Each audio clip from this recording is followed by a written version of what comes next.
Now, we have this chemistry question. It says, mole calculations in your medicine cabinet. And what does that mean? It means at home or at office or in the hospital, you have a medication, you have a medicine. And you're going to look at that medicine and look at the ingredients of the medicine. Then you will look at the active ingredient because it's going to be there in a large quantity. So you now calculate what is the number of moles in that. So look at it. For example, it said morphine contains 200 milligram of ibuprofen. And here you would have been given the chemical formula of ibuprofen. So what the question instructs to do is that you should work out another medicine, like look for active ingredients in the medicine.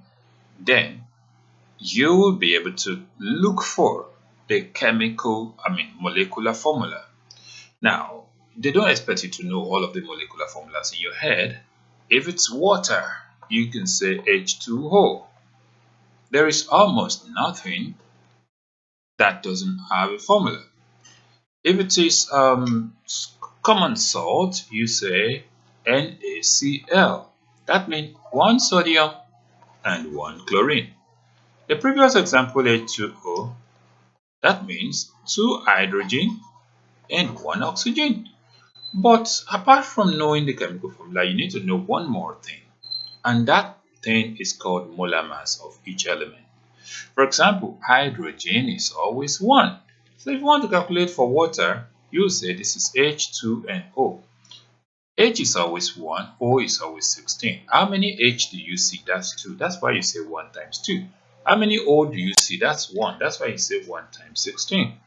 Then you'll be able to add them together to get 18 for this particular calculation. But now in ibuprofen, we have a different structure. The structure says 13 carbon, 18 hydrogen, and 2 oxygen. You know carbon is number 12, it's number 6 on the periodic table. Atomic mass is 12. So because the atomic mass is 12 and there are 13, you have to say 12 times 13. This one, because the atomic mass is 1 and there are 18, so you have to say 1 times 18. And this oxygen, the atomic number is 16. The atomic mass is 16 rather than atomic number 8. So atomic mass is 16, then there are 2 oxygen. So you have to say what? 16 times 2. So if you multiply all these based on this calculation, if you multiply and add them together, you get 206. Now, how do we get the number of molecules in it? That is what we want to look at. Let's look at the clearer version. Now, this is the same question. 200 milligram ibuprofen, chemical structure formula, that's C13H18 and O2. And we can see that we try to use 12 for carbon, 1 for hydrogen, and so you can see that we'll be able to get the 206. But the first step, even before finding this grams per mole or the molar mass of these, is to convert the given milligram to standard gram, because we're getting this in grams. So from milligram to gram, 200 milligram, you have to divide by 1000, then you get 0.2. That is 200 milligram to gram. Milli means you divide by 1000. Kilo means you multiply by 1000. If it's kilometer or kilogram, you have to multiply. Let's say 2 kilogram. To gram, you have to say 2000 grams because you're multiplying 2 by 1000. But if it is 2 milligram, 2 milligram, 2 grams, that means you have to divide by 1000. And that will give us 0.002. 1, 2, 3. So let's take note of that conversion process. Now this has been divided by 1000. To change it to gram, then you have 0.2 grams, and that's why this is 0.200. It doesn't matter whether I say 200 or just 0.2. Now we have found this in gram, we have found the molar mass. Now to convert the grams we were given to moles, since this is the number of grams in 1 mole, and this is the number of graph we were given. Let us assume that we're given the same, then that means we're dealing with 1 mole, one single mole, because the gram given divided by the molar mass or molecular mass of the structure, then that will give us the number of moles involved. So since we have that, we have 0.02, that is what we got here. Then we divide by the molar mass we calculated or molecular mass we calculated. Then this gives us 9.71 times 10 raised to the power minus 4. That's 0.000971. Standard form 0.000971. If you want to change to standard form, you just write 9.71. Then you shift your point 1, 2, 3, 4. Because it's 4 to the right, that's why it's 10 raised to the power minus 4. Then convert the moles that you've gotten into molecules. 1 mole, if it's a mole, a single mole, that will be 6.02 times 10 raised to the power 23 molecules. So let's assume we got 2 moles from our calculation. 2 moles. That will be this value times 2. Then if we get 9 moles, that will be this value times 9. Now we got 9.71. Not even 9.71, it's a very tiny mole because of the standard form. This is exactly what we got. So you just multiply this value by 6.02 times 10 raised to the power 23. Then that is how to do it. So if you multiply this, whatever it gives you, you consider the power. Then you'll be able to do that. So if you look at the screen, you will see all of the solution being spelled out there. So this gives us 5.84 times 10 raised to the power 20 molecules, and that is the final answer.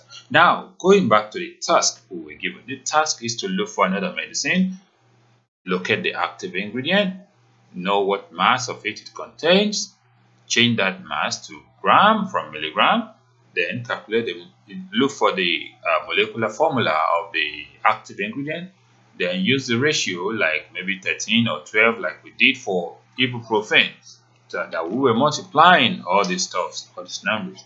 So you do it for your own active ingredient. Then you'll be able to take the next step. You found that you converted to moles by dividing the grams you were given to the molecular gram. Then you get this. Then you multiply by the number of molecules, particles or molecules in 1 mole. So now let's look at the example that we want to do. This is this one. We say Benadryl contains 25 milligrams of diphenhydramine.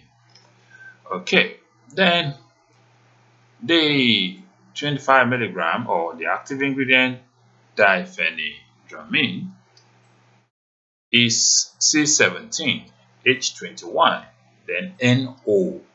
That means 1 nitrogen, 1 oxygen, 21 hydrogen, 17 carbon.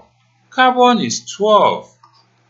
Hydrogen is 1. Nitrogen is 14. Oxygen is 16. So I said it before. Go and know the atomic mass of these numbers. The moment you know the number of protons in them and you know the number of neutrons, you can add them together to get your atomic mass of each element. Now, convert the 25 milligram to gram by dividing by 1000. If you divide by 1000, you get this. Divide 25 by 1000, you get this. Then find the molar mass of the active ingredient, whatever it's called, C times 17, that's 17 times 12 because C is 12. H21, that is 21 times 1. N times 1, there's only 1 nitrogen, and nitrogen is 14. Then O times, 1, which is only 1 O is there, that's why 16 times 1. So if you do all this multiplication, 17 times 12, 12 times 21 times 1, 1 times 14, and 1 times 16, you add the results together, you're going to get 255 grams. Now, you have to convert the grams to moles by dividing your 0.025 by the molar mass you just created. You just calculated. So when you divide, you get 9.8 times 10 raised to the power minus 5. What the calculator is going to give is, if it's not a standard calculator, you have 0.0000098. You can put 0, maybe 3 square. Now, with this, how do we convert it back to standard form? You just have to move your points to this place. So you count how many steps? 1, 2, 3, 4, 5. So that's why it's 10 raised to the power minus 5. Then, after you've done that, you are going to multiply your result by the molecules per mole. Then it gives you the final answer. The final answer is 5.90 times 10 raised to the power 19 molecules of diphenhydramine. Alright, goodbye.